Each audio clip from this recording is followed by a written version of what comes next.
codes, and her contribution in the form of a leader of the research projects. So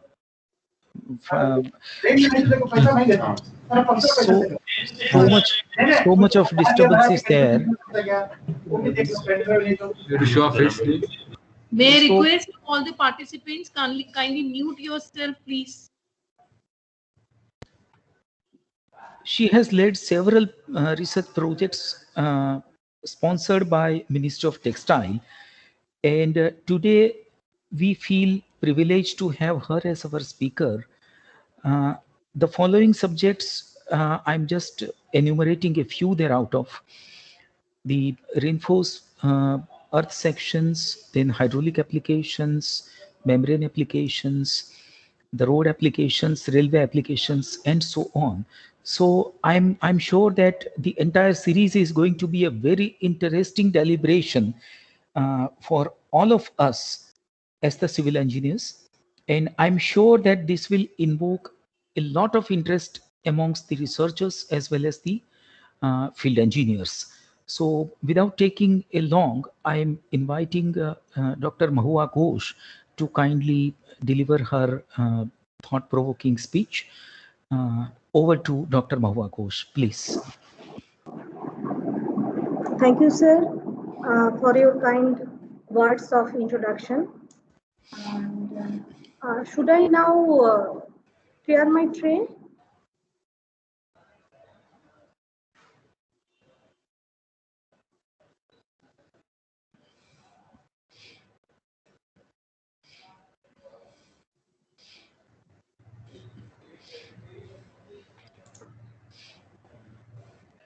Good afternoon, everybody, distinguished audience, and respected President of IGS for giving me this opportunity to say something on erosion control.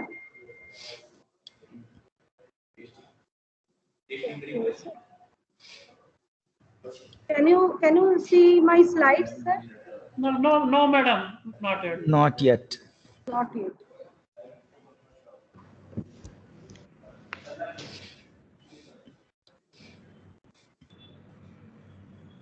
Now? Yes, ma'am, it's visible. Okay. Yes, it is good. Then should I start now? Yes. The training session Yes, we can go ahead, please. So 1 minute, I think all the guests can mute their mic as well as the camera can also be switched off so that the signals will be better and people can see and enjoy the. Actually, sir, what is the problem? The bandwidth is not very favorable at my end. So sometimes I won't be able to turn on my camera.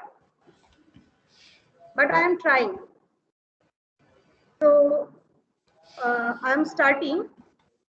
So soil erosion is the process of loosening, detachment and transportation of soil particles from their original positions by the action of different erosive agents.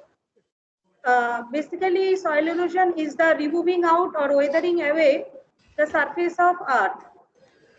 This occurs due to different natural processes like rainfall, runoff, wind, snowfall, landslides, as also different anthropogenic activities associated with deforestation, like excessive grazing, landscaping, road and landfill construction, mining, unscientific farming practices, etc. In case of civil engineering, in case of a civil engineering structure also, it may be embankment, highways or anything, the topsoil, loss of topsoil, one cannot allow. So, let us see how the process of soil erosion occurs. Soil erosion starts due to the impact of tractive forces, different generated by precipitation, that means rainfall or snowfall and flowing water. due to the kinetic energy actually generated by these forces breaks down the bond between the soil particles.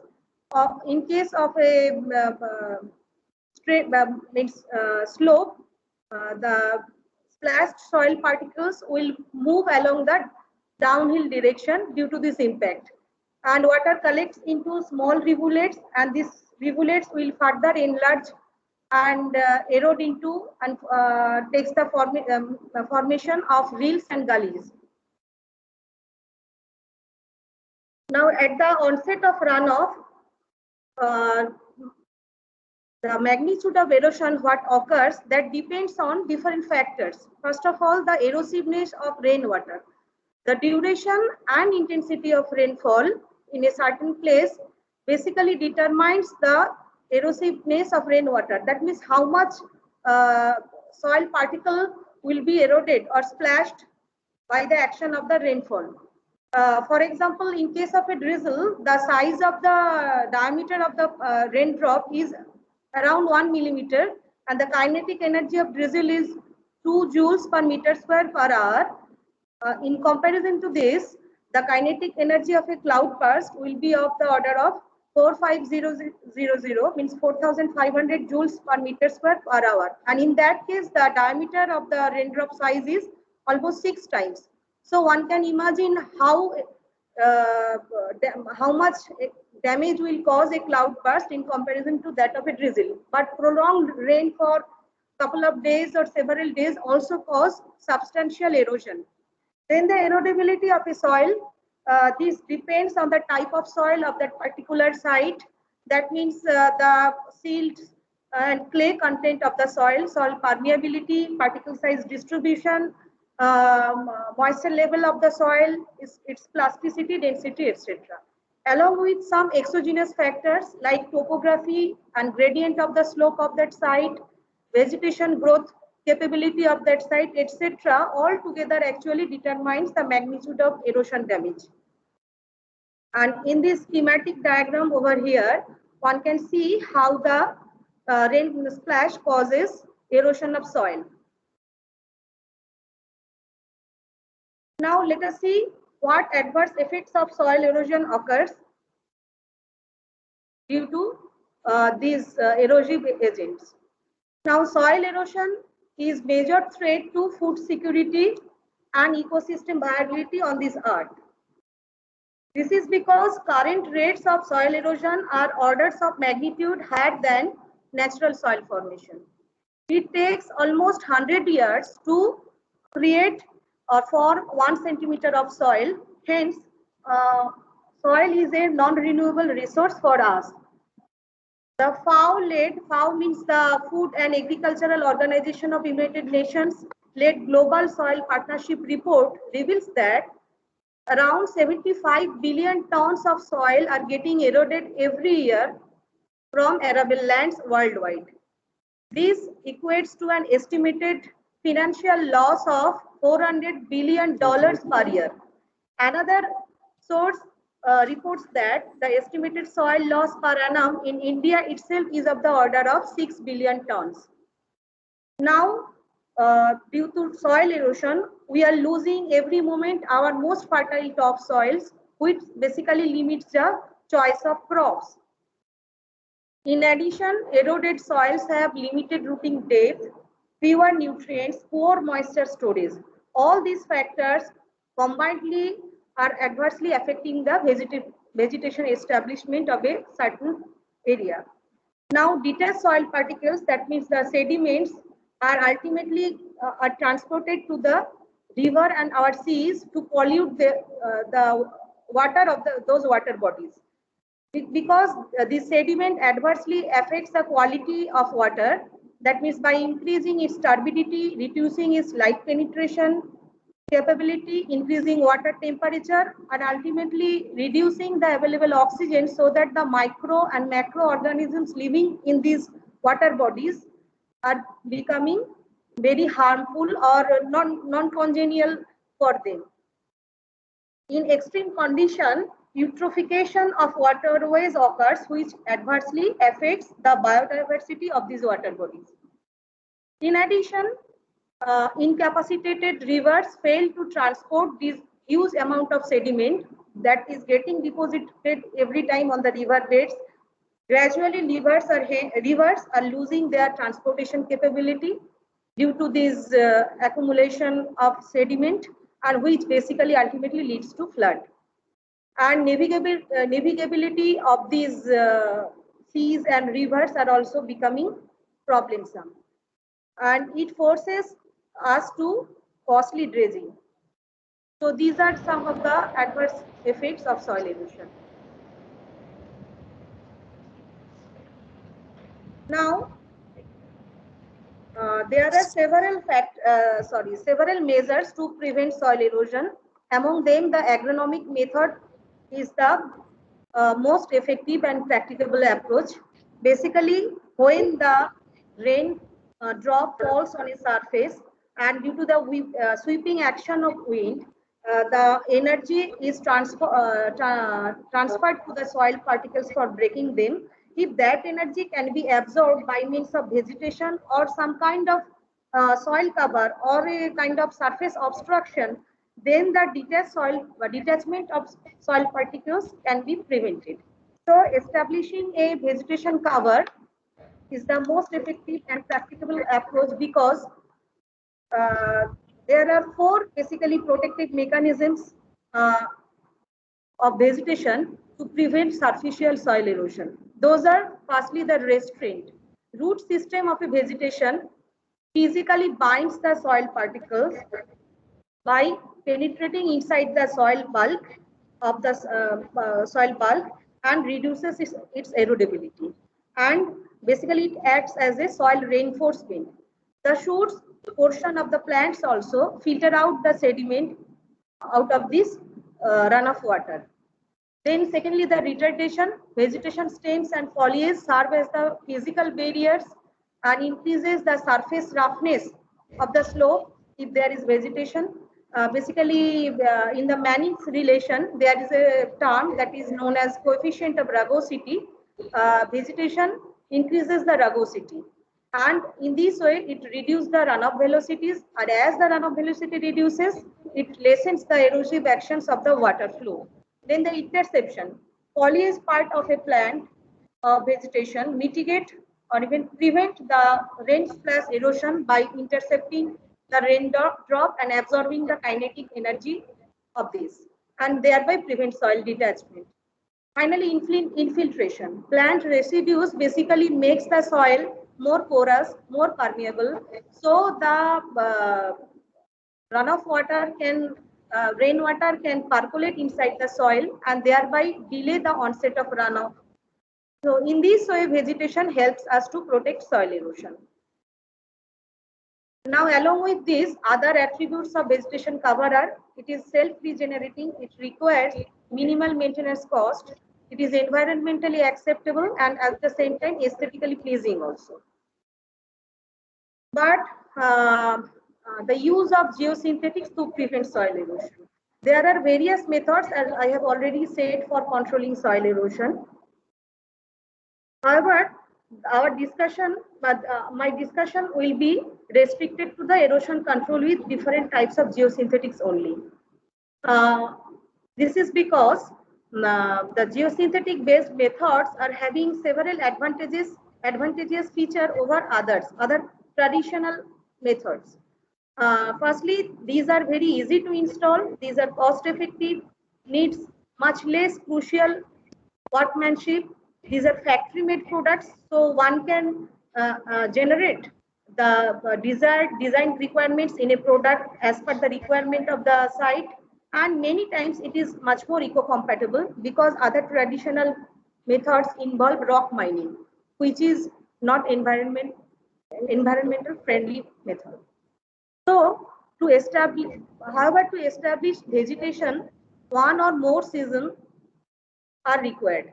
During this time, the slopes are susceptible to erosion, so an immediate protection is needed. This can be provided by the geosynthetics. However, However, establishment of vegetation is vulnerable to disease, drought, tramping, and is very difficult to implement on steep slopes and in high flow areas. So, this leads to the use of a proper ground cover that is provided by geosynthetic, and sometimes, and many times, not sometimes, a combination of both vegetation and geosynthetic. So let us see what is the mechanism behind the erosion control with geosynthetics. Three types of erosion are mainly controlled by application of geosynthetics. Firstly, the soil erosion on ground surface, soil erosion in slopes of embankments, granular heaps, hills, etc., and soil erosion in different waterways, that is river banks, coast, canals, etc. Geosynthetics again control detachment of soil particles like a vegetative cover on bare ground caused due to impact of rainfall by absorbing the kinetic energy of these falling raindrops. And at the same time, these are mainly the woven products and have fabric grid-like aperture system. So within this interstices of these grid-like apertures, this type of structure is able to confine the soil particles, even if it is detached from its original place. Geosynthetics reduces the velocity of surface runoff, and thus it reduces the erosive effects of runoff because it acts as the micro barriers due to its surface roughness. And it is very much true for especially natural geotextiles. The three-dimensional structure of a fabric behaves in the or performs in the same way as that of vegetation stems. The fabric grid element placed normal or perpendicular to the direction of surface runoff acts as a series of mini check dams, which curbs the flow velocity and hence the migration of detached soil particles. Now, let us quickly have a glance into the different manufacturing technologies for making manufacturing different erosion control products.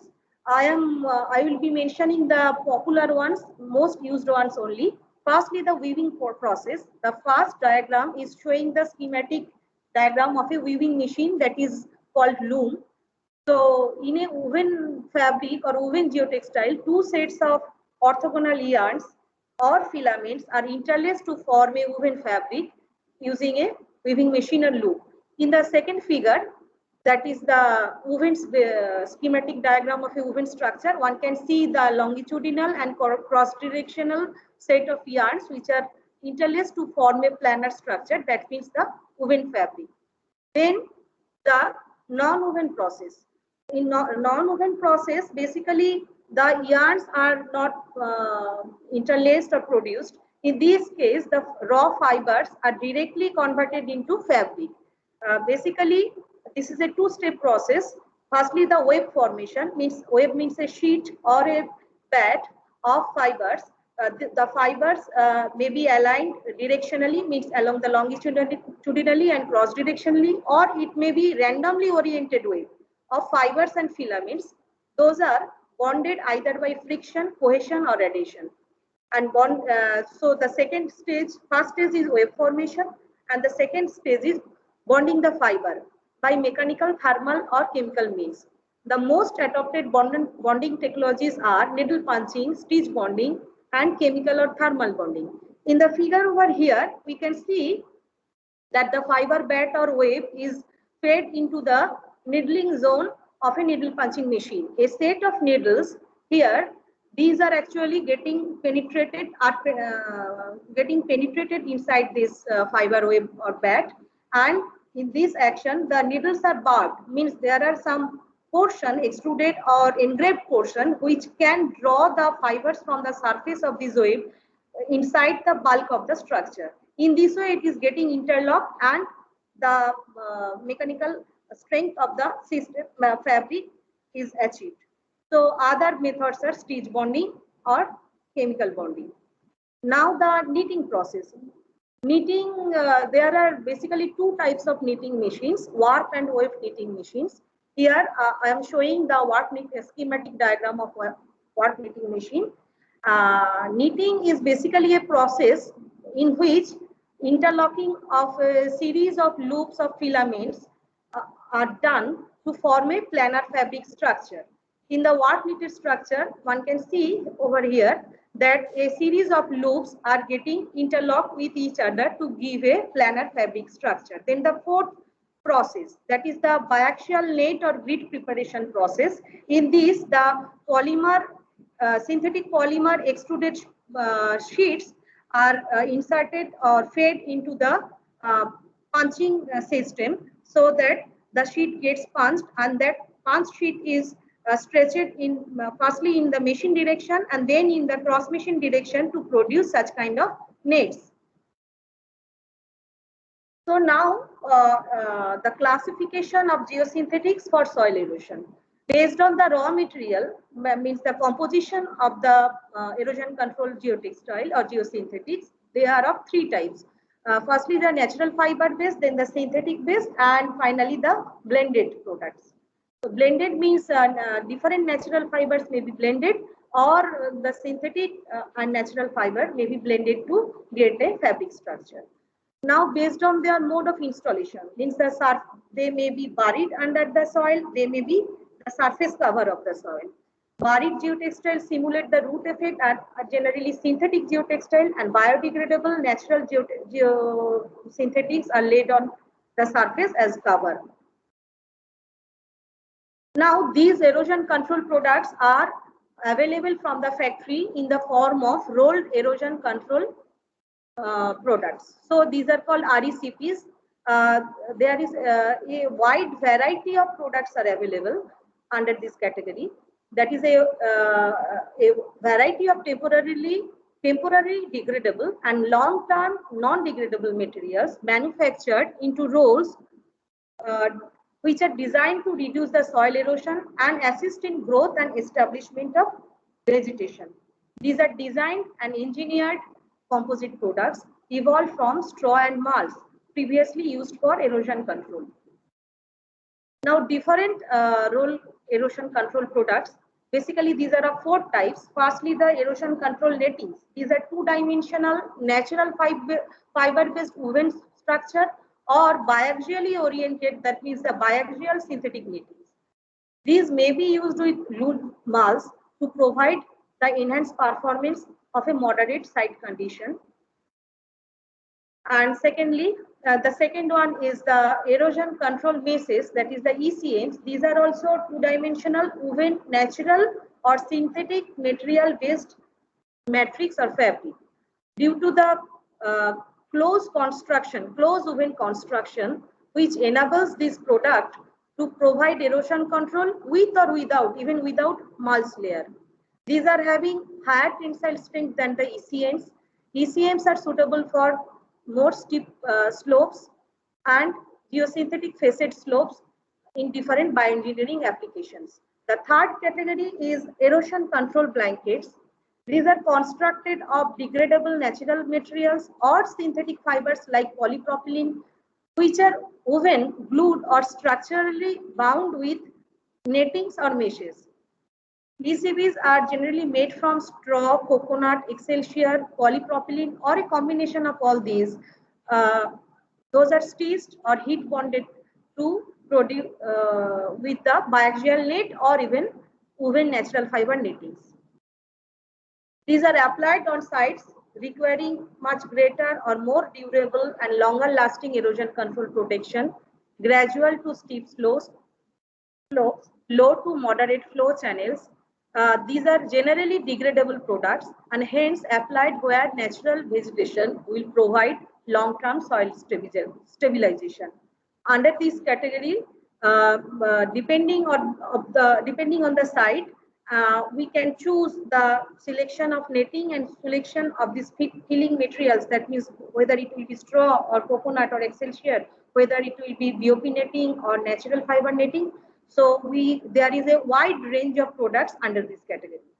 Fourth type of product is geosynthetic mattings, that is the tough reinforcement mats.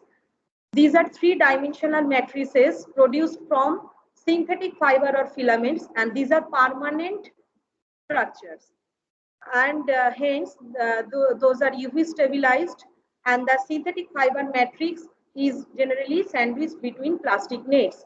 And as it is permanent, these are used where these are designed for permanent and critical hydraulic applications where discharge rates are the discharge velocity is so high that the shear stresses generated are beyond the capacities of the natural vegetation. The 3D profile and high tensile strength function as lofty matrix for entangling the plant root and soils to form a continuous composite altogether.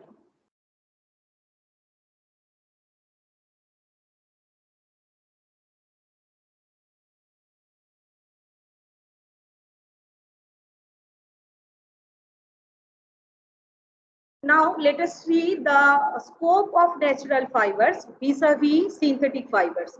Now most of us most probably know that India is the largest jute and coir producing country in the world.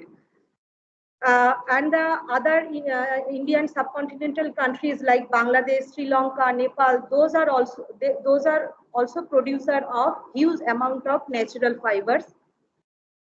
So a fiber will be suitable for manufacturing geotextiles when it possesses suitable mechanical properties like tensile strength, elongation behavior, and in some cases along with good hydraulic properties also. For different uses, it should be reasonably resistant to biodegradation also. In this table, we can see that initial modulus of jute and sisal is much higher than the conventional polyester and polypropylene fibers. And due to high lignin content, coir is having the highest lignin content among the other natural fibers, that is 30 to 45%. So this is reasonably resistant to biodegradation also. And with respect to hygroscopic behavior of these fibers, the natural fibers are in general, these are having much higher moisture regain value in comparison to that of polyester and polypropylene fibers, which is in case of polyester, it is less than 1%, and it is for polypropylene, the moisture regain value is even less than 0.1%. So what are the advantages for this? The advantages of jute and coir are: jute has better mechanical properties in its dry state than the conventional polyester and polypropylene fibers. This makes it desirable for reinforcement applications. And if you see the previous slide, then the mechanical properties of jute and coir are complementary in nature. That means jute is having high initial modulus with low extensibility, while the coir is having low initial modulus with high extensibility. So this makes these two fibers may be used as ideal counterparts for making different blended products. Jute and coir both are more hygroscopic than the synthetic ones, so are desirable for erosion control and drainage applications. Jute has better drippability. Drippability is the flexibility of a fabric which allows that fabric to conform or follow the slope or the terrain of means it helps the fabric to make an intimate contact with the soil. That is, in other words, it is also huggability of the fabric. So jute has found that it is having the highest drippability among other natural fibers and much better than synthetic fabrics. So these are natural fibers, hence are eco-friendly fibers, and as I have already mentioned that these are abundantly available and hence inexpensive in our country and the neighboring countries. Now, I want to mention some research findings on jute geotextile for erosion control. Professor R.J. Rickson of Cranfield University, UK, reported that an extensive study was carried out at her university in 1994, which was jointly funded by international jute organizations and Common Fund for Commodities. In this study, the effectiveness of various jute geotextiles was compared with other competitor geotextiles available in the market, which included other natural and synthetic erosion control products. She showed that the woven jute products performed best amongst other experimental erosion control geosynthetics under numerous environmental conditions with different rainfall intensities and soil types. In this bar diagram, we can see that geojute and fine geojute, the soil loss percentage is much lower than the other competitor geotextiles. In another research study carried out by Ussuzen and Kruger, they have showed that jute has the highest moisture absorption capability, that is around 400% by weight than the other hard natural fibers like sisal or coir. So jute geotextile fabric can create more intimate contact when wet with the soil beneath due to increased drapability. Another field study carried out by Fifi Field reported that jute geotextile fabric retained 99.6% of sediment on a 3:1 slope and 99.5% sediment on a 1:5:1 slope, which were to be expected to be lost from the bare ground. In addition, on decomposition, JGT does not draw upon valuable nitrogenous reserves from the soil. Rather, it adds, or its residue is beneficial and adds nutrient level to the soil and acts as mulch for vegetation growth. Now, some important geotextile properties. Professor Rikshan has identified some important geotextile properties which have good correlation with erosion control performance. That is the area of geotextile, that means the percentage cover of the geotextile fabric. This affects how much soil will be splashed due to rainfall impact. Any soil detached will be arrested within the weave apertures formed by the warp and weft. Warp means the machine directional threads and weft means the cross directional threads of the geotextile. So a geotextile with denser thread density and higher cover will intercept more splashed soil particles in its weave interstices. Whereas the synthetic geotextiles are buried below the soil surface, is giving low percentage area cover, hence neither absorb raindrop energy nor can intercept detached soil particles. Then the water holding capacity of geotextile. Jute is capable of absorbing 400 times by weight of water, hence can create more intimate contact with the soil when wet. As I have already explained, it increases the drapability, hence prevents soil erosion. Synthetic geotextiles, on the other hand, are very poor in water holding capacities, hence cannot create intimate contact with soil surface underneath, and hence show very poor erosion control performance.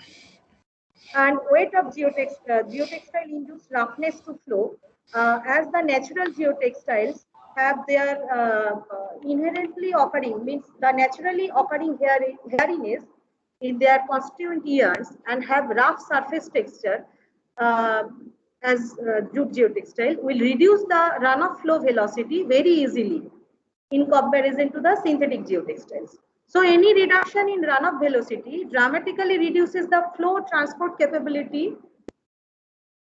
So as the flow transport capacity varies with the fifth power of runoff velocity.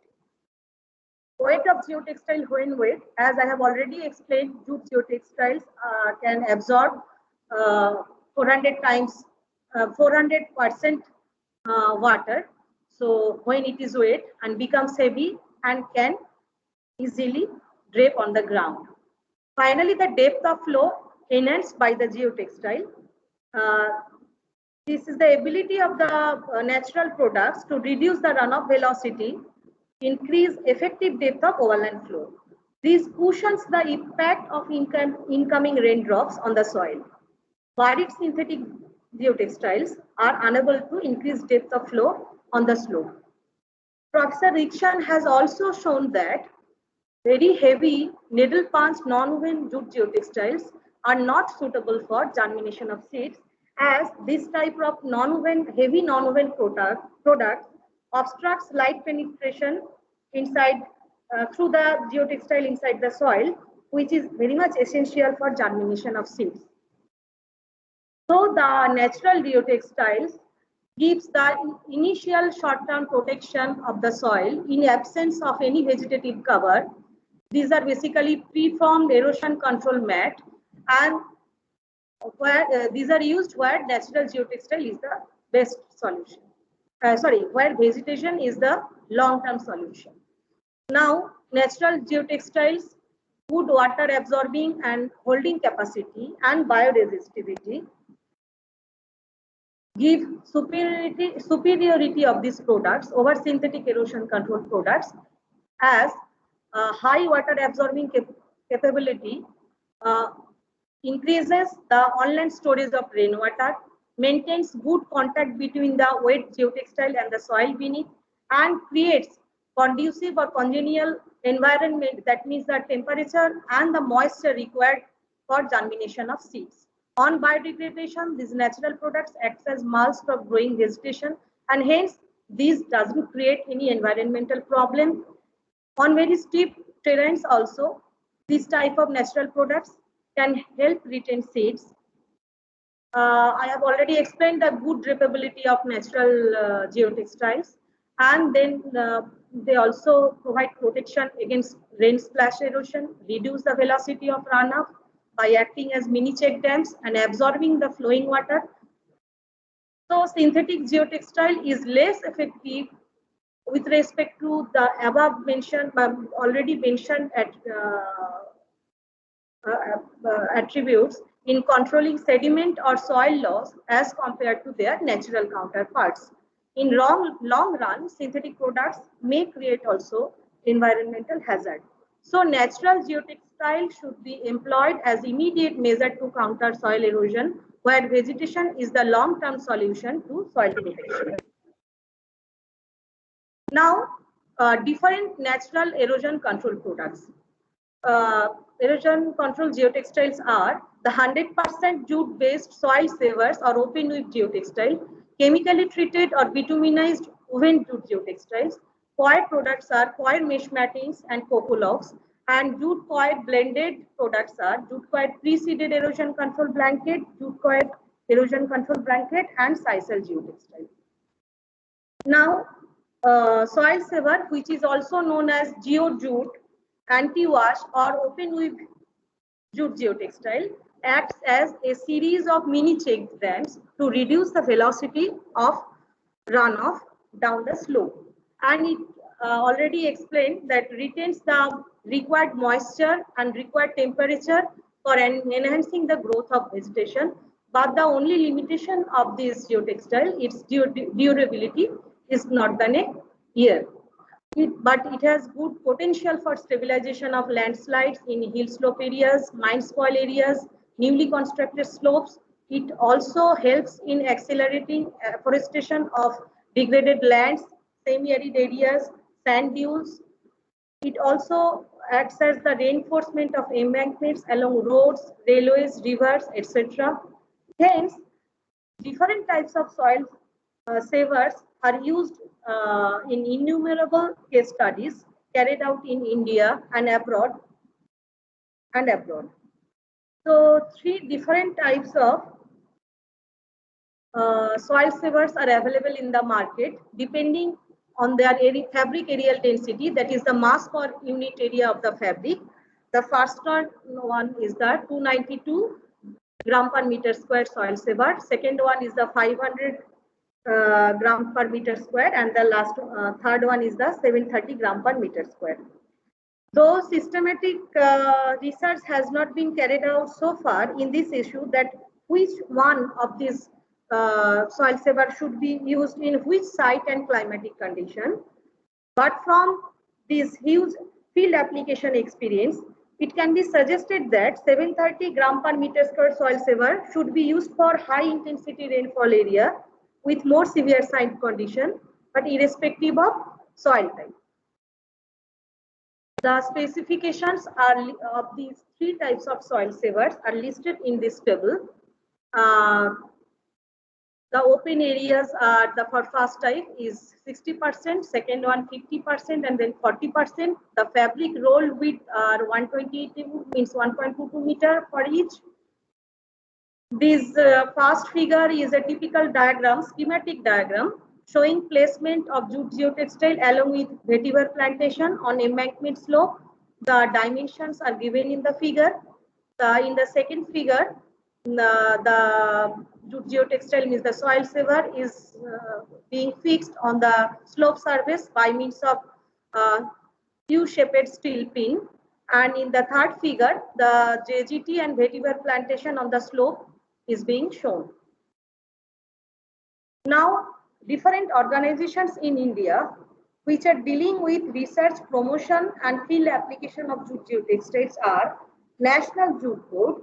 It is the statutory body of Ministry of Textiles, which was previously known called Jute Manufacturers Development Council. Indian Jute Industries Research Organization, that means IJRA, where I am working as a scientist. Our institute was declared by Ministry of Textiles as Center of Excellence for Jute Geotextiles for promotion and application in the northeastern regions. Then Central Road Research Institute, CRRI, Border Roads Organization, BRO, Central Soil and Water Conservation Research and Training Institute, Dehradun, Soil Management Division, Tea Research Association, Assam. Now these are a few actual photographs of applications of soil saver. First one is for road embankment erosion control. It is a PMJSY road embankment at Nagaon of Assam. Second one is the Mundeshwari Bridge Approach Road embankment in West Bengal, and the third one is GeoJute was used for mine spoil stabilization in Uttarakhand. The actual name of the site is Shastradhara. And these are a few photographs of hill slope stabilization with open with JGT in Manipur. Now the coir erosion control mattings. The working mechanism is same as that of soil savers, but the durability of these products are better than jute and sisal geotextile due to higher lignin content, and it lasts for almost 3 years. Coir mattings are manufactured from different types of coir yarns. For example, Anjengo, Vicom, Beach, etc. And coir matting rolls are available in having width 1 to 2 meter and length 50 meter. The first figure is of small aperture size, and second coir mesh matting, that is known as MMV2, is having higher aperture size. And the properties of these erosion control mattings are tabulated over here. That is, the opening size of the first one is 6 mm by 10.5, and the second one is 15.6 by 22.5 mm. And the wide width tensile strength in dry state are the first one is having much higher tensile strength in both the direction than the second category. It has been found in different case studies that soil coir erosion control products are suitable for steeper slopes. So a field trial was carried out with these coir mesh mattings at Kulangod plantation area in Kerala. The site for the trial was within a rubber plantation area, which was 225 meters above the mean sea level. The cross section of the slope is shown in the first figure. The area has a slope of range. In some places it is 66 degree to 49 degree. Wide gullies were created due to erosive actions because this is a heavy rainfall area. So conventional methods like bench terracing and others were failed to establish vegetation on these steep slopes. So two varieties of coir mattings were used. The work was completed in May 1994, just before monsoon. It was found that small aperture matting was found to be more effective in preventing rain-splash erosion than the larger aperture one. After 2 months of installation, the cashew plantation or the seedlings was adopted in the treated area because of cashew plantation's widespread root system. It was found that bare rock surfaces were covered with silts and shrubs were growing on them. In the second figure, we can see the growth of vegetation through this coir erosion control geotextile. Now, the organizations involved in research and promotions of coir geotextiles are Coir Boards, Central Coir Research Institute in Kerala, Central Institute of Coir Technology, Karnataka, etc. Now the blended products. Pre-seeded erosion control blankets. This is a non-commercial product and developed by IIT Delhi. The soil saver, which is basically 100% jute product, and the 100% coir product, that means the coir mesh matting, have certain mutually exclusive shortcomings. The soil saver drapes very well, absorbs about 400% water by weight, but has very low durability of 1 year. While the coir mesh matting lasts much longer, but can absorb only 130% water of by weight, and it is rather stiff and does not drape very well like jute soil savers. And both are having very high mass per unit area, more than 500 gram per meter square, and both are woven into open area in the range of 60%. But from different research findings, for preventing soil, it has been reported that nearly 100% geotextile fabric cover is desirable. This points to the advantage of using non-woven fabrics. However, a good soil protection attribute has to be supplemented by vegetable establishment attribute. And Professor Rikshan has already reported that the heavy needle punched non-woven jute products are not suitable for vegetation growth because they hinder the passage of required light for germination. They are not also sufficiently open structure to allow an easy passage for the shoots. So a non-woven fabric based on blend of jute and coir was developed by Professor P.K. Banerjee and his team at IIT Delhi. This is basically a needle punched non-woven product. It has more open but less bulky material, permitting both light and space for proper growth of vegetation. And the mass per unit area of the product was 380 gram per meter square. During the needle punching process itself, the fabric is the seeds were incorporated inside this fabric. So this kind of product can be just spread on a slope, and if watering is done at a desired regular interval, then vegetation can take place easily. So it is a better solution owing to its 100% soil coverage, low aerial density, long durability, and applicability on steep slopes. Now the jute coir erosion control blanket. This is a commercial one. A coir fiber sheet sandwiched in between two jute nettings, very lightweight jute nettings, and the entire thing is structurally bound by stitch bonding with polypropylene threads. This is suitable for erosion control of slopes, almost biodegradable, and used where natural vegetation is the long-term answer. Now the control of soil erosion of river banks.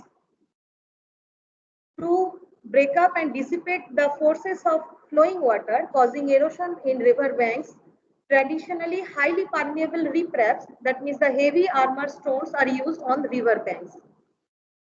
Hence, to prevent the washing away of the base soil beneath the riprapes, multiple layers of granular materials collectively known as graded granular filters, are placed in between the riprap and the underlying soil.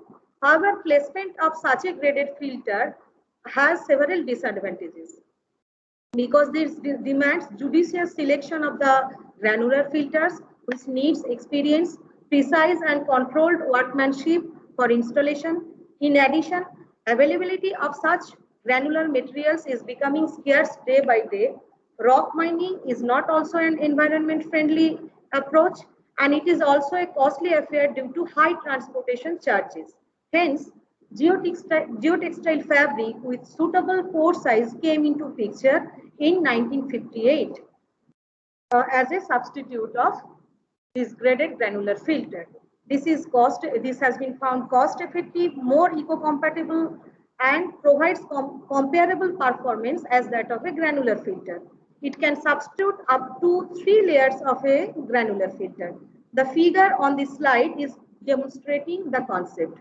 Geotextile over here is acting as a filter and simultaneously also acting as a separated geotextile, which basically separates the riprap from the subsoil.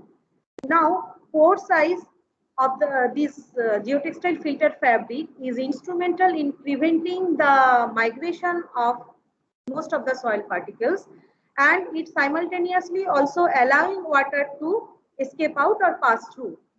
However, these two functions are very much contrasting in nature, and at the same time, the fabric pore should not be significantly clogged by the base soils also. So, a judicious selection for porometry means the pore size or the pore size distribution of the fabric has to be decided judiciously.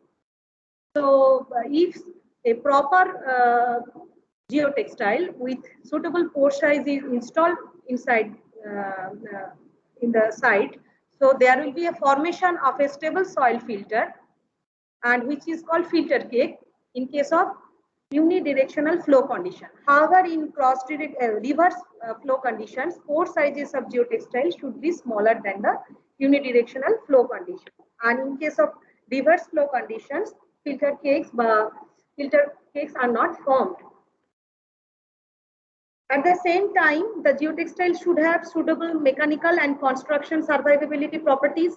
To satisfy the above criteria, empirical relations exist for synthetic products, for soil retention criteria, for permeability criteria, and clogging criteria.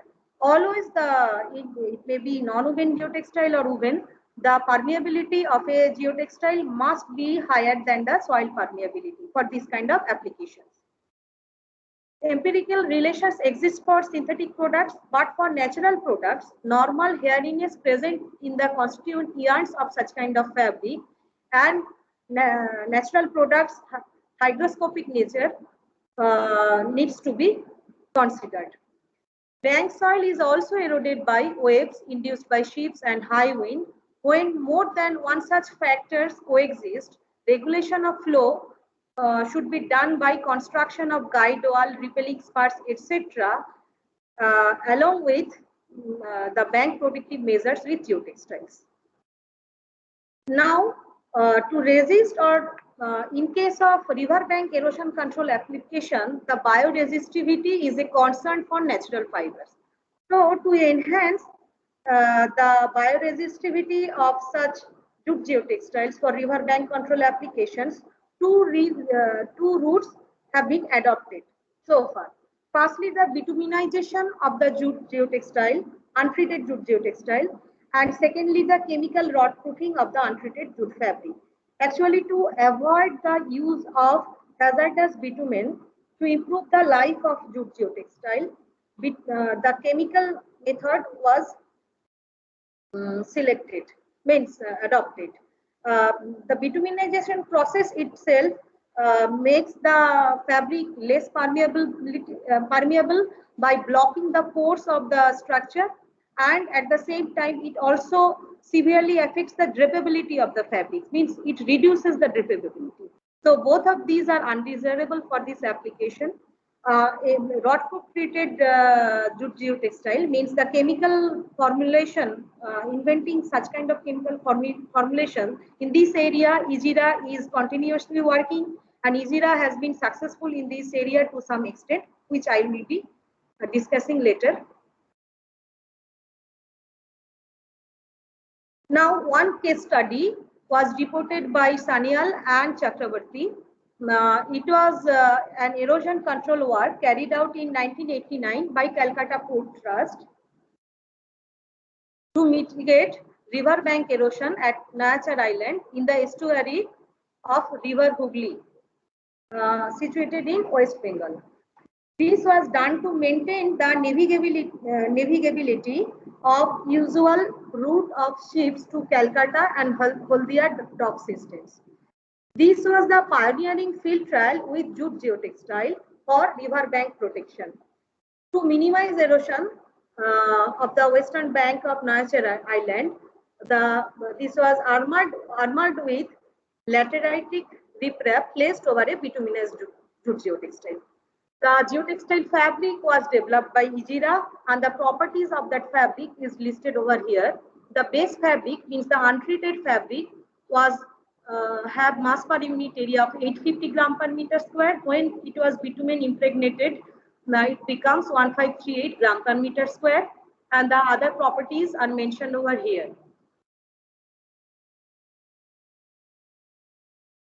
Now, these are a few actual photographs of the field trial. The first photo is the eroded bank of Nayachar Island before application. The laying of woven bituminized jute geotextile is going on the eroded bank of Nayachar Island. And third figure is the photograph of the island after 11 years of construction. These the properties of bituminous jute geotextile after 1.5 years was tested, and it was found that the strength of the fabric got reduced by 70%. However, in spite of degradation of the jute fabric, the bank was still in excellent shape, and after 11 years, that means in 2001, the treated bank was again investigated. This time also, the shape of the bank was perfectly maintained. This indicates that subsequent degradation of a geotextile is not a critical factor. It is the initial performance of geotextile which really counts. Now, there was another field trial of this use of these bituminized jute geotextiles, the protection of flood embankment of River Fulahar in Malda district of West Bengal. Similarly, the armor of loose granite boulders in 2 layers was placed over the bituminous jute geotextile, and the properties of the bituminous jute geotextiles are listed over here.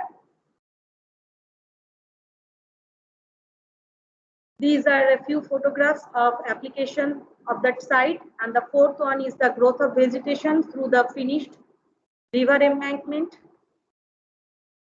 Now, the third study that is done, this is the fabric used was non-bituminized one.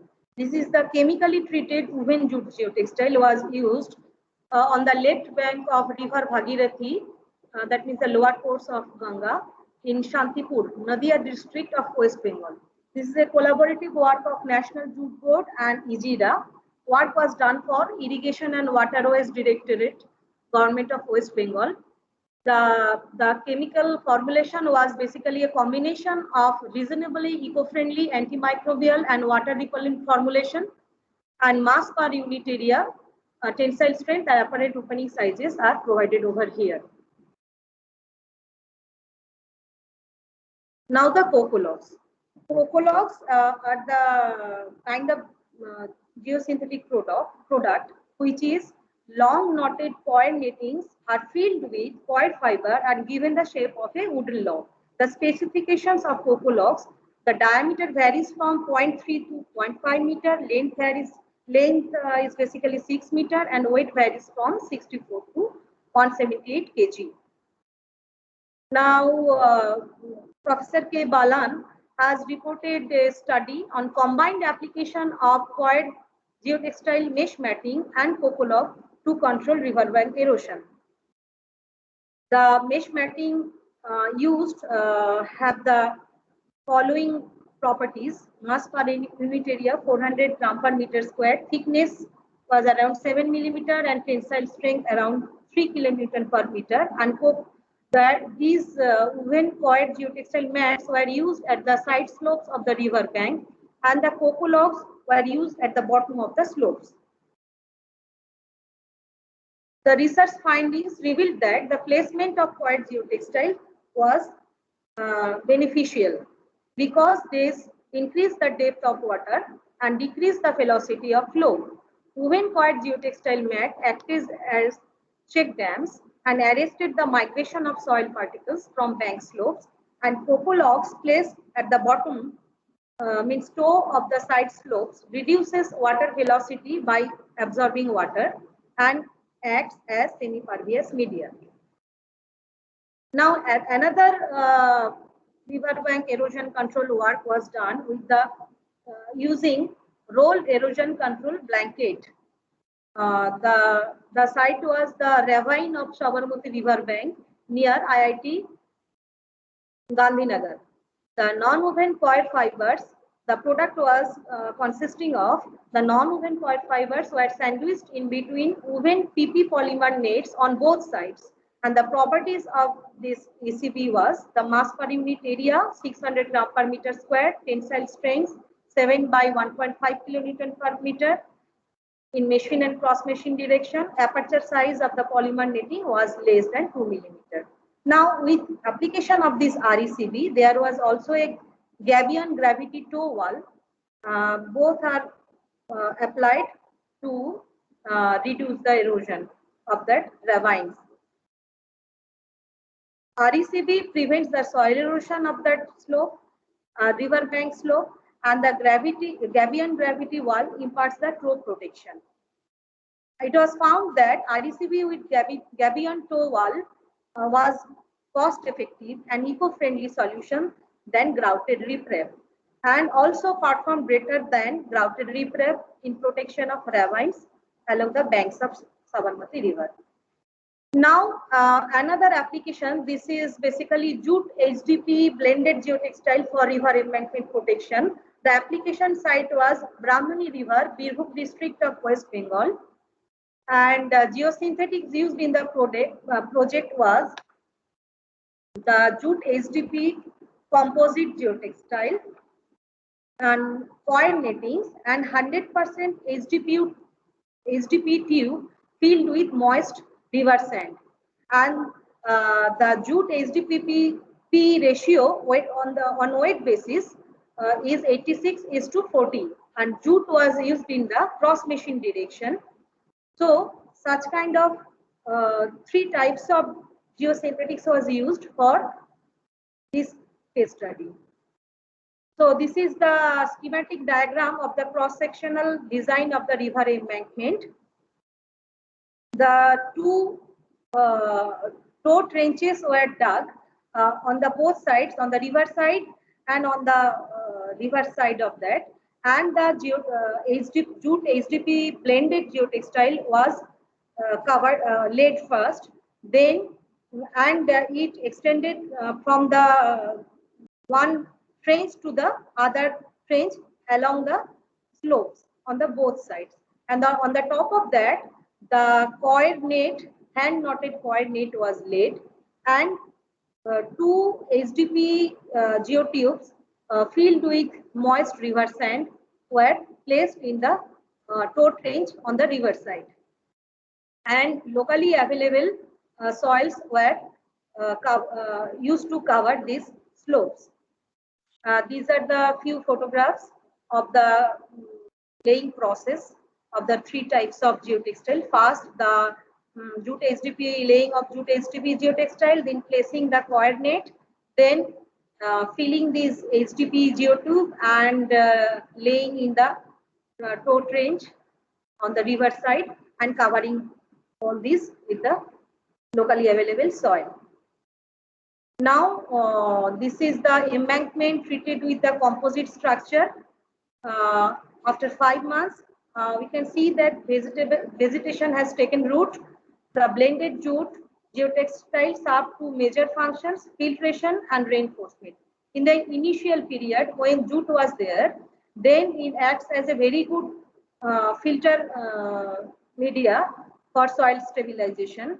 And afterwards, when there won't be the jute, it will decompose, then the remaining HDP material will act as the root reinforcement for the for enhancing the vegetation. So this was the logic. Now the Sisal geotextile, Oosthuizen and Kruger reported a successful application of Sisal geotextiles in the semi-arid regions like South Africa, where bulk of rainfall occurs in the form of heavy thunder showers. Two types of Sisal geotextiles were used. Those are 300 gram per meter square and 1000 grams per meter square. Sisal fiber compares very favorably with other hard natural fibers like jute and coir. This also provides the protection against soil erosion, as the jute and coir geotextiles is also by creating suitable microclimate for germination of seeds and growth of vegetation. Sisal is also available in India in the arid and semi-arid parts of Andhra Pradesh, Bihar, West Bengal, Odisha, Maharashtra, etc.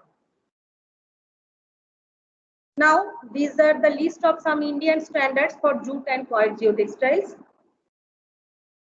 Now, the geocellular containment systems. Now, these are the synthetic products. These are three-dimensional systems where the cell height can go, height or the depth of the cells can go up to 20 centimeters.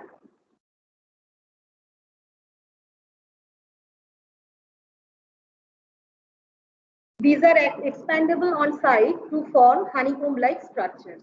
The dimension of the cells can vary as per design. The main uses are where on the steep slopes exceeding 1:1 gradient, where vegetation is very difficult to establish, and in the cases where the hydraulic forces means the runoff velocity or the flow velocity of water is 3 meters per second, causing erosion, and this erosion cannot be controlled by the strength of the root system. So this is the figure of a HDP geocell for slope protection.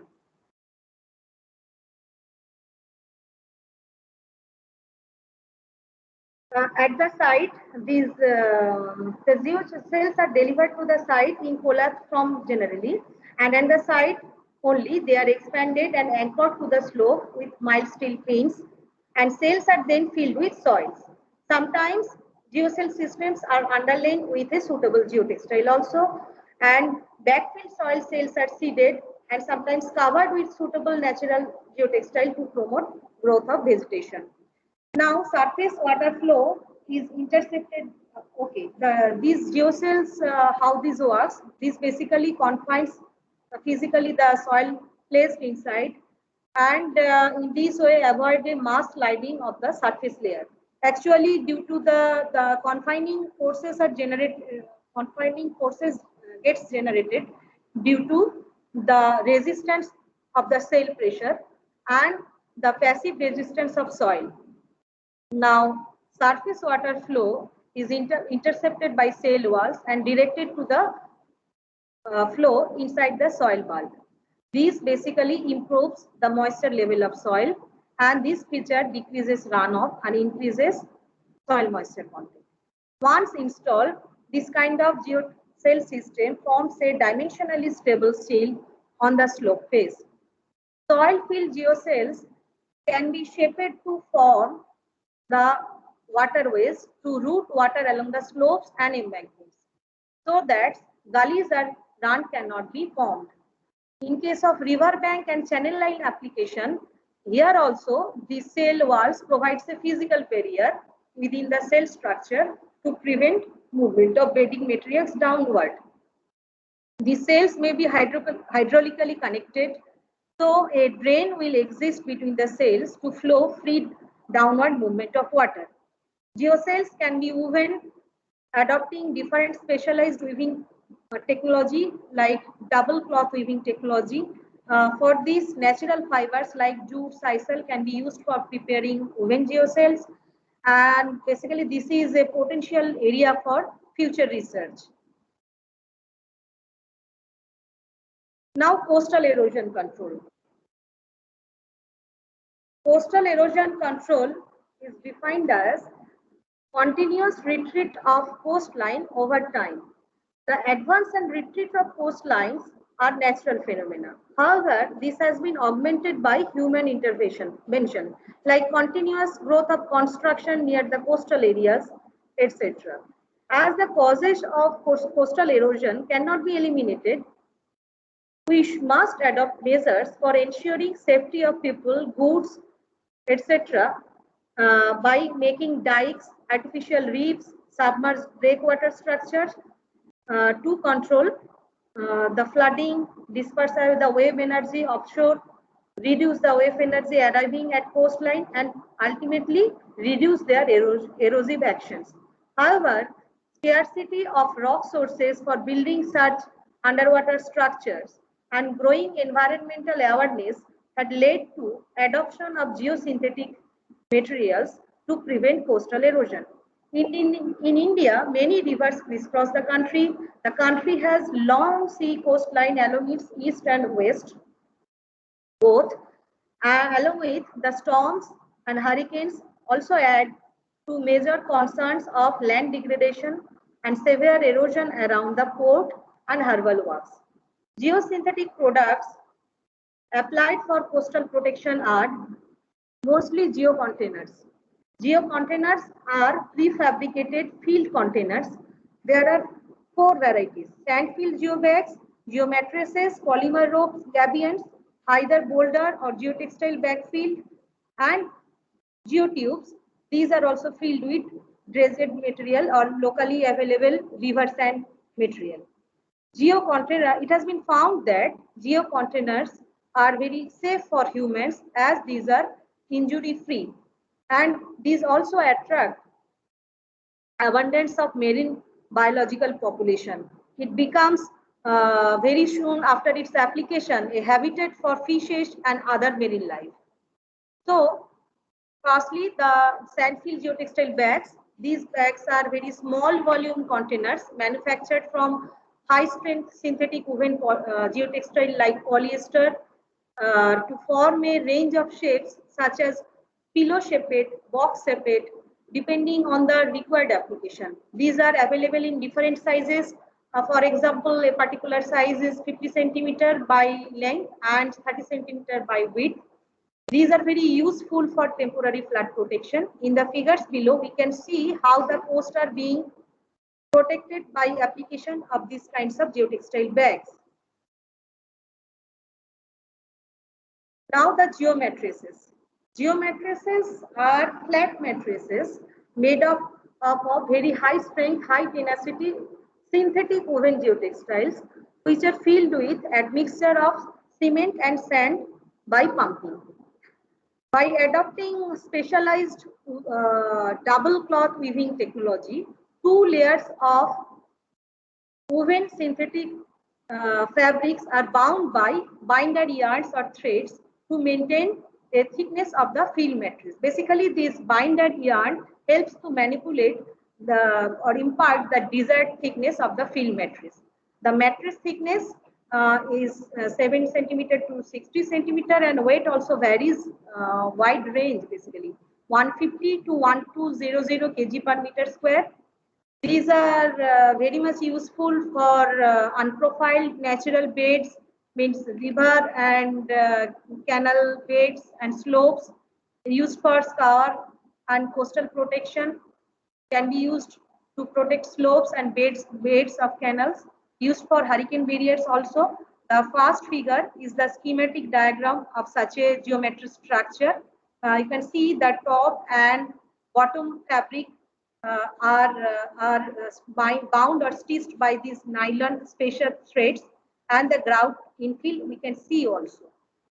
And in the second figure, there is a installed grouted geometries within the water, partially submerged basically.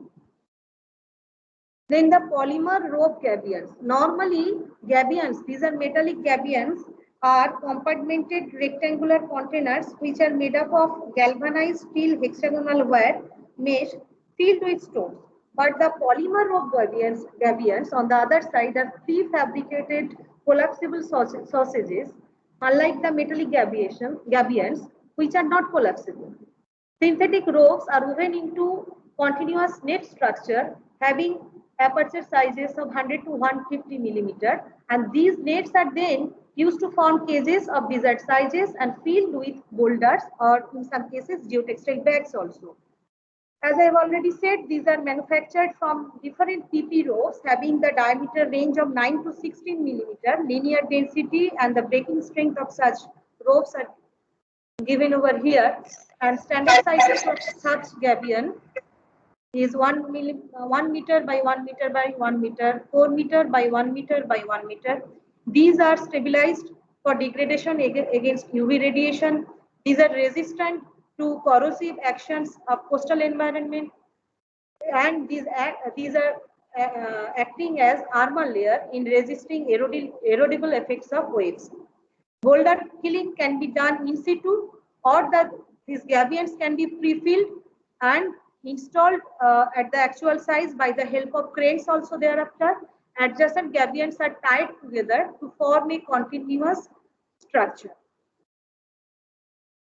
Then the geotubes. This is the fourth structure. These are basically flexible long tubes made of durable high-strength woven geotextile. These are filled with locally available soil or sand to be used for basically used as resistant mass gravity structures. These may be formed on land along the coastline as shown in this figure, or inside water also.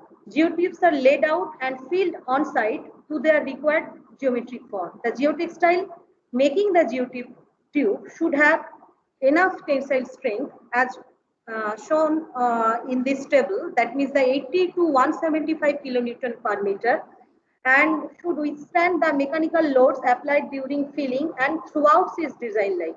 That means it is a very much durable. It should be very much durable product throughout. It should provide the desired strength throughout its design life. Should have suitable hydraulic properties to retain the sand fill, and should prevent the erosive actions of tidal waves.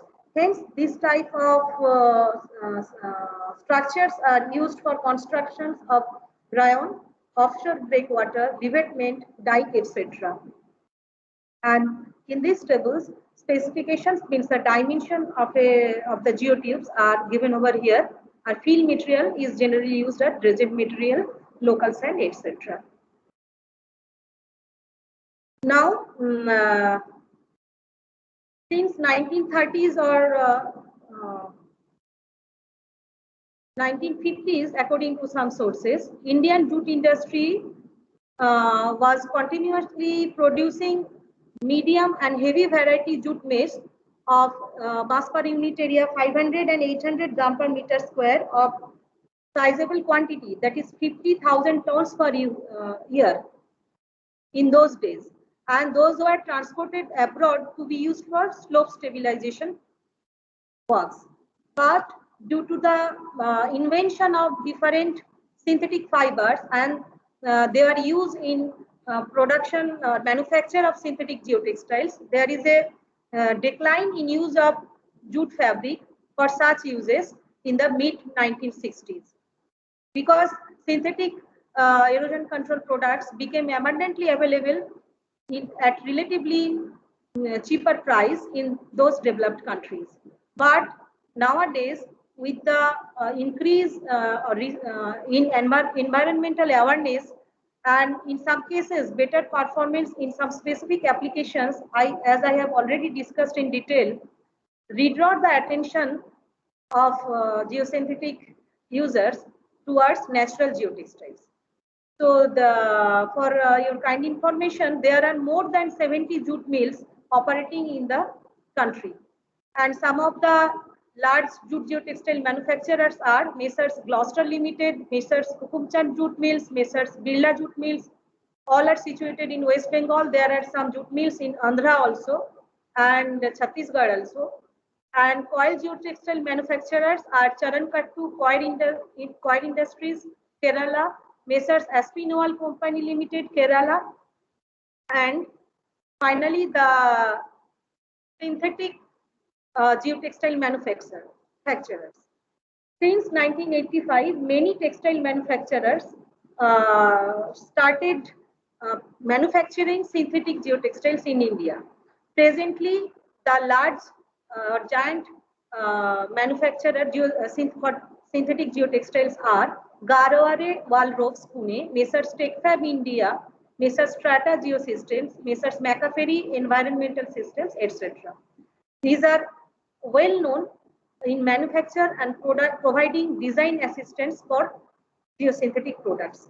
Some of these manufacturers are also carry out construction with geosynthetics at the site also. Now, as concluding remarks, I should say, in the context of attaining global and national food security all over the world and sustainability of ecosystem in which we are living today, and modernization of infrastructure in the country, utilization of different types of erosion control geosynthetics in different projects is attractive encouragement. Natural fiber geosynthetics must be employed where natural vegetation is the long-term solution to control erosion. Unnecessarily, we should not use synthetic geotextile where they are not needed. Hence, judicious selection of geosynthetic products should be done keeping in consideration of environmental issues and positive attributes of natural products.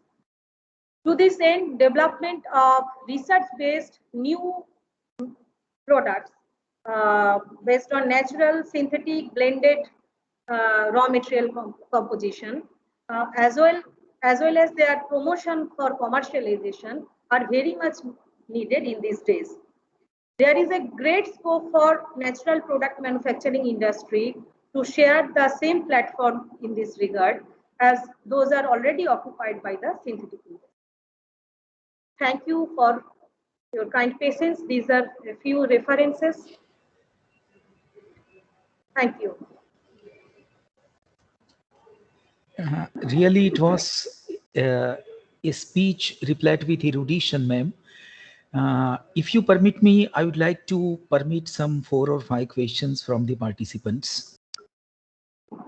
May I invite the participants to kindly type in the chat box their questions, if any?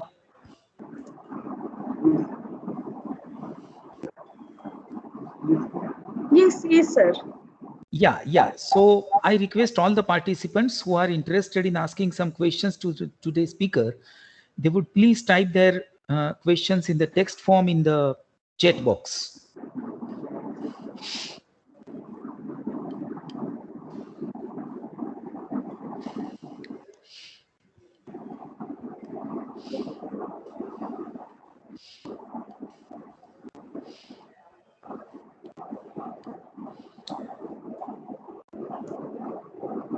If there is no question. So Kapadi Okay. sir, there is a question I read. Please. From Please. Tanmay Datta Gupta. Please. What is the life of jute coir ECB under heavy rainfall area? What is the life of jute? Jute coir ECB under heavy rainfall area.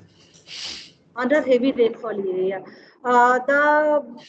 This kind of study has not been carried out so far, but we know that the jute geotextile for slope protection application, the life is 1 year, and for coir mesh matting, it is 3 years. So the blended product, that will depend on the blend proportion. Say if it is 50-50, means 50% jute and 50% coir, then something in between these 1 year to 3 years should be the life of that product. Another question is there in the chat box from Mr. Sanjeev Vyas. How do you choose the product from erosion for the erosion control? Please, can you sir please repeat the question? How do you choose the product for erosion control? Okay. that depends on the specific site condition. Means that the slope, slope angle, rainfall intensity, like that. Means in case of jute and coir, both means there is a great gap in between the actual scientific research and this. So there is experience from different case studies. They have suggested that the smaller aperture size and heavier soil erosion control products will be suitable for more severe site conditions and heavier rainfall conditions. Okay. Another This is the the question. general answer. True. So another is the question, whether, if we use jute or coir textile on slopes and they have the potential to absorb water and promote vegetation, Yes. will it reduce the stability of slopes? Which one reduce the stability of slopes? If we use jute or coir geotextile on slopes and they have the potential to absorb water and they promote the vegetation, so will it reduce the stability of slope? Sir, in my opinion, no, sir. I think it should be the other way around. Once the vegetation has take root, then the root system itself will act as the reinforcement for the soil. Means it will penetrate inside the soil bulk and confine, means bind the soil particles together. And initially, when there was no vegetation, then the grid apertures already present in a woven structure that will act as the soil arrestor. Means even if firstly it is absorbing the impact kinetic energy of the rainfall, and even if there is splashing or detachment of soil particles from the slope, then it will be further arrested by these grid-like structures or apertures of the. This is the and for natural textiles, it is called hairiness. Means the yarns are very hairy and rough in texture. So all these combinedly basically arrest the detached soil particles. So the migration of soil particles means the soil erosion will be prevented or mitigated. Okay. Another is the question: which one is more effective, jute geotextile or coco logs? How to select? Sir, in case of coco log, that will be used for riverbank erosion control. For jute geotextiles, means each of the product has its specific use area. Soil saver, no, means you are asking about riverbank protection or slope protection, means the embankment or hill slope protection. I think the question is general. So, okay. Sir, that depends on the specific site. Means if it is for embankment or hill slope protection, what was the question? I think, no. I think, the question itself is, very strange kind of, because, in different kind of situation, we shall have to go for either the jute textile or the coco logs. That will depend on so many site conditions. And yes, coco logs. Actually, that will depend on so many factors. So there cannot be a singular answer to this question. And there would not be any kind of, measure one fit all kind of a solution. Yeah. Another is the question. Another is not, a question, but it's simply a comment that I'm reading out. No need to answer it. Geosynthetic is replacing cement concrete, but natural products are probably just the passion. Please comment. I think, to my understanding, we started the geotextile with the natural textiles. Maybe in 1753, the first recorded application. 1753. That was the first recorded application with the faggots in some European countries that they use for the erosion control. And thereafter, the synthetic materials came very long in the 20th century. And today we are looking back to the natural materials for some environmentally sensitive kind of applications. So it is not that merely it's a matter of passion, rather it is gaining ground in the environmentally sensitive sites. So, and another is the question, What should be the sustainable option for erosion protection? Secondly, is there any limitation of slope angle for using geosynthetics and vegetation? Nowadays, jute and coir are heavily proposed for slope protection, even for stabilization for slope angles as high as 70 degree. So would you like to, ma'am, comment something on this?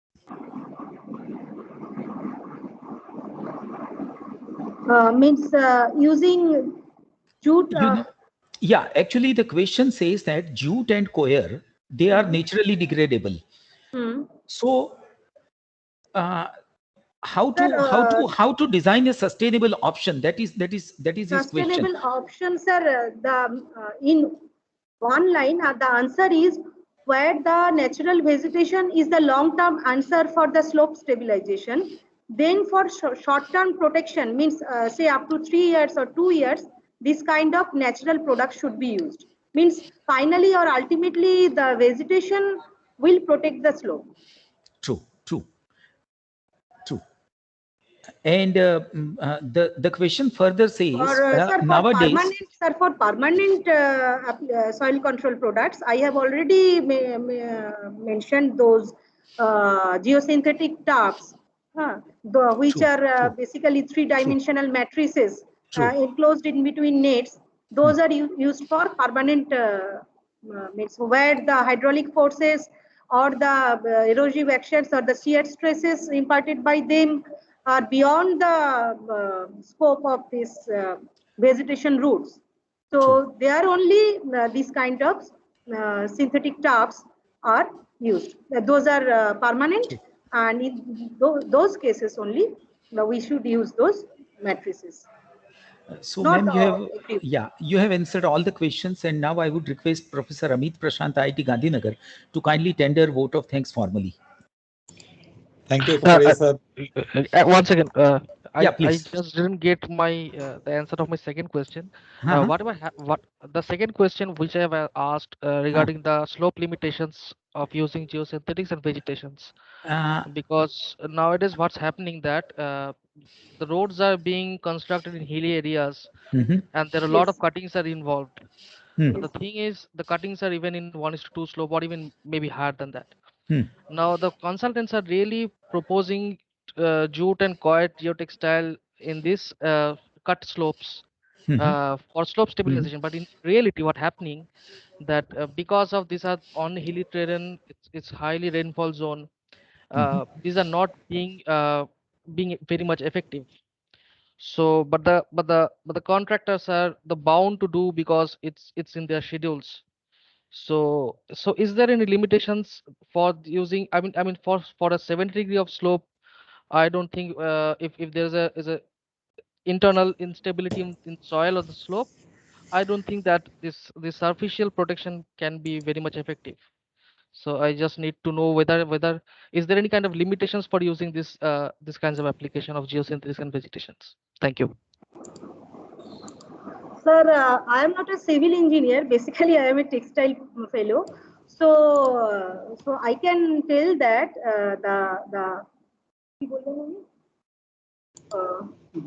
okay, where from my going through different literature, deep-seated failure means these kind of natural products are for short-term application only.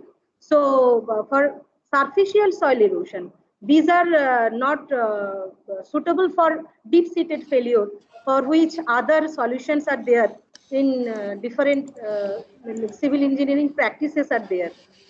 Yeah, actually what's happening, ma'am, that the defect liability periods for a contractor is almost 5 to 10 years.